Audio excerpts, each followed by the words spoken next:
I zahvaljujući odluci Republike Bosne i Hercegovine i njenog parlamenta, mi imamo Dejtonski sporazum, imamo legalnu tranziciju s Republike Bosne i Hercegovine, ono što se zove Dejtonska današnja Bosna i Hercegovina.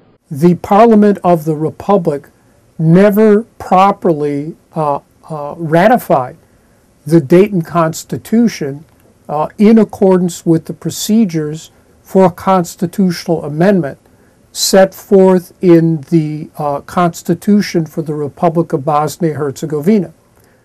Jedan od razloga zašto mi podržavamo ovakav amandman Ustava da uvedemo pravni red i ustavni red u ovoj zemlji. Bosnians, if they went along with Dayton, risked becoming the Palestinians of the Balkans. That's correct. That's what's at stake here with the Brčko Amendment.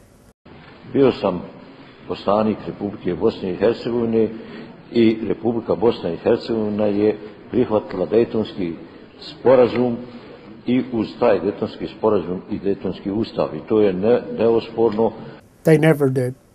Indeed, I'd have, as I said, I told President Izetbegović that I could have gotten the World Court to invalidate Dayton, the whole Dayton Agreement, just as I convinced the World Court by a 13-2 vote to invalidate and rule against the Owen Stoltenberg plan on the grounds that it was genocidal.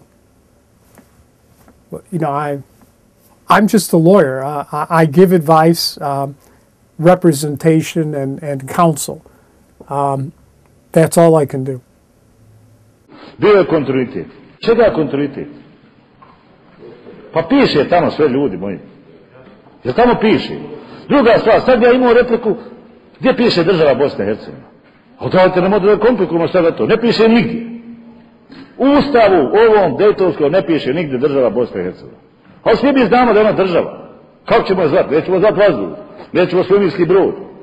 So the Dayton Constitution was illegal, unconstitutional, was imposed on Bosnia and the Parliament for the Republic by means of duress, threats, and coercion, specifically by the United States government, the British, Richard Holbrooke, and therefore was also invalid under international law.